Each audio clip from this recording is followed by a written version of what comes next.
श्रीदेवी की रहस्यमयी मौत का पूरा सच। दुबई के कमरा नंबर 2201 में उस रात क्या हुआ? 24 फरवरी 2018 एक ऐसी रात जब भारत में एक दिल दहला देने वाली खबर आती है। खबर इतनी चौंकाने वाली थी कि जिसने भी सुना बस एक ही बात कही, ये फेक न्यूज है, ऐसा हो ही नहीं सकता। मगर कुछ ही घंटों बाद इस खबर की पुष्टि हो जाती है। श्रीदेवी नहीं रही। हाँ, वही श्रीदेवी, बॉलीवुड की पहली फीमेल सुपरस्टार, करोड़ों दिलों की धड़कन। दुबई के एक 5 सितारा होटल के कमरा नंबर 2201 में श्रीदेवी की मौत बाथटब में डूबने से हुई है। पर क्या इतना बड़ा सच बस इतना ही है? क्या 5 फीट 7 इंच लंबी महिला एक 5 फीट लंबे बाथटब में डूब कर मर सकती है? दुबई पुलिस की नजर में तो यही वजह थी।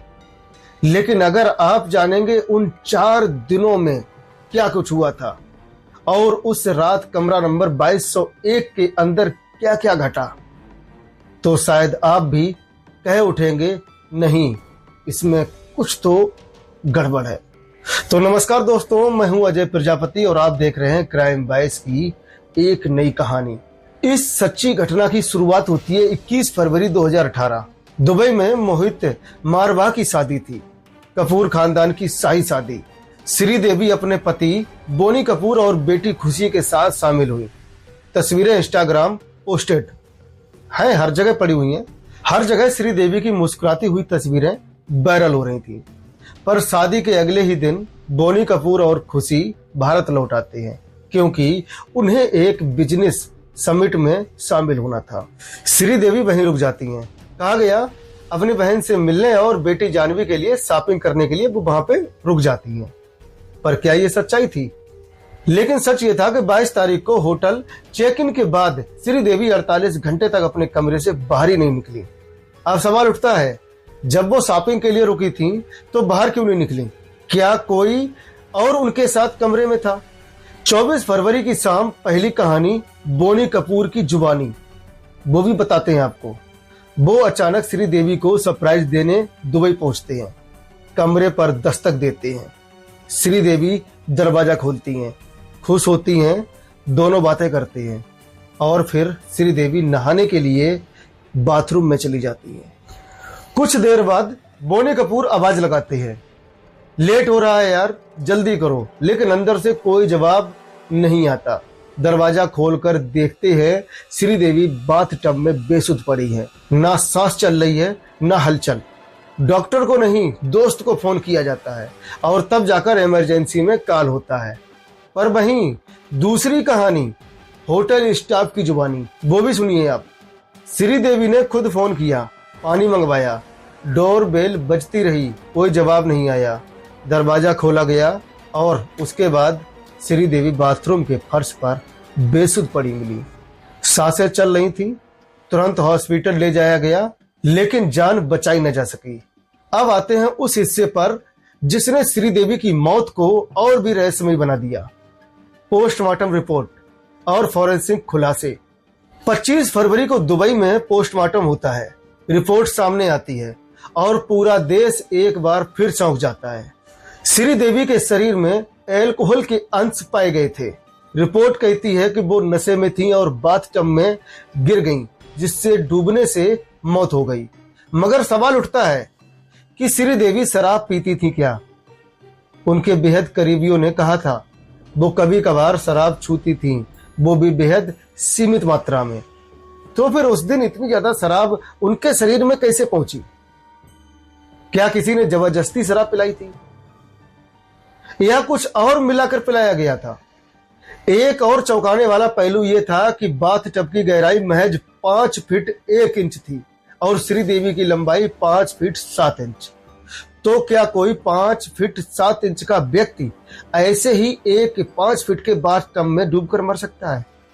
ये बात गले से नहीं उतरती जब तक कोई और उसे जानबूझकर नीचे ना दबा रहा हो। और फिर एक सवाल और, शुरुआत में बोला गया कि मौत हार्ट अटैक से हुई, जबकि पोस्टमार्टम में साफ कहा गया मौत डूबने से हुई है। तो सवाल है, कौन सा सच और कौन सा झूठ? अब बात करते हैं उस थ्योरी की जिसने इस मौत को मर्डर बना देने की बुनियाद तैयार की। Insurance theory. Director Sunil Singh का दावा है कुछ समय पहले श्रीदेवी ने ओमान में 240 करोड़ का इंश्योरेंस करवाया था। शर्त थी अगर मौत नेचुरल होती है तो ही ये रकम दी जाएगी, लेकिन ये पैसा सिर्फ तभी मिलेगा जब मौत दुबई में होगी। क्या ये महज एक इत्तेफाक था या पूरी साजिश रची गई थी? सुनील सिंह ने इस थ्योरी को लेकर हाई कोर्ट और सुप्रीम कोर्ट तक याचिका दी, मामले की सीबीआई जांच की मांग की, लेकिन दोनों कोर्ट ने याचिका खारिज कर दी और इस पर बोनी कपूर की तरफ से कोई सफाई नहीं आई। अब एक बात और सोचिए, अगर श्रीदेवी की मौत अचानक हुई थी तो बोनी कपूर ने सबसे पहले डॉक्टर को कॉल करने की जगह अपने दोस्त को फोन क्यों किया? क्यों नहीं होटल के मेडिकल स्टाफ को तुरंत बुलाया? क्यों नहीं पुलिस को सूचना दिया गया? ये कैसी हरकत है जब आपकी पत्नी बेसुध हो और आप डॉक्टर की जगह दोस्त को बुला रहे हो? और याद रखिए, केरल के डीजीपी ऋषिराज सिंह का बयान, 1 फीट गहरे पानी में कोई डूबकर नहीं मर सकता जब तक कोई उसका पैर पकड़कर न रखे। तो क्या वाकई श्रीदेवी की हत्या की गई? क्या सब कुछ एक बड़ी रकम हासिल करने की प्लानिंग थी या सचमुच यह एक एक्सीडेंट था? सच क्या है ये सिर्फ 2 ही लोग जानते हैं, बोनी कपूर और परवाला। 25 फरवरी 2018 दुनिया ने एक कलाकार को खोया, भारत ने अपनी चांदनी को खो दिया, लेकिन पीछे रह गए सैकड़ों सवाल, हजारों शक और करोड़ों टूटे दिल। क्या वो मौत वाकई एक हादसा थी या कोई ऐसी प्लानिंग जिसे हमने पहचान ही नहीं पाया? पहला सवाल, अगर श्रीदेवी की मौत हार्ट अटैक से हुई थी तो फिर पोस्टमार्टम में डूबना कैसे आया? शुरुआती रिपोर्ट में कार्डियक अरेस्ट क्यों बताया गया? दूसरा सवाल, अगर श्रीदेवी को शराब की आदत नहीं थी तो उनके शरीर में अल्कोहल का स्तर इतना ज्यादा कैसे? क्या जबरदस्ती पिलाया गया या मिलाया गया कुछ?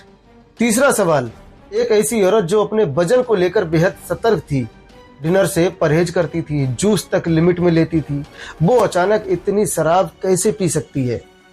चौथा सवाल, बोनी कपूर जो होटल रूम में 30 मिनट तक अकेले थे और फिर अचानक श्रीदेवी बाथटब में मृत मिली, उस आधे घंटे में क्या हुआ? और सबसे बड़ा सवाल, अगर 240 करोड़ के इंश्योरेंस की बात सच थी तो क्या वाकई इस पूरी मौत की स्क्रिप्ट पहले से लिखी जा चुकी थी? हम ये नहीं कह रहे हैं कि श्रीदेवी की हत्या हुई थी और ये भी नहीं कह रहे हैं कि ये महज एक एक्सीडेंट था। हम सिर्फ सवाल पूछ रहे हैं क्योंकि सवाल पूछना जरूरी है। आज भी जब हम श्रीदेवी को पर्दे पर देखते हैं तो दिल पूछता है, क्या वो रो रही थी या कुछ कहने की कोशिश कर रही थी? एक चमकता चेहरा, एक दर्द से भरा अंत और पीछे रह गया सिर्फ सन्नाटा। इस वीडियो के जरिए हम सिर्फ एक आवाज बनना चाहते हैं जो कहें, अगर श्रीदेवी की मौत में कुछ भी गड़बड़ थी तो सच सामने आना चाहिए। अगर आपको ये वीडियो जरूरी लगा हो तो इसे लाइक करें, कमेंट में अपनी राय जरूर दें और इस सच को फैलाने के लिए वीडियो को शेयर करें। ऐसी ही सनसनीखेज, सोचने पर मजबूर कर देने वाली कहानियों के लिए चैनल को सब्सक्राइब जरूर करें। मिलते हैं किसी दूसरी कहानी के साथ, तब तक के लिए इजाजत दीजिए। नमस्कार, जय हिंद, जय भारत।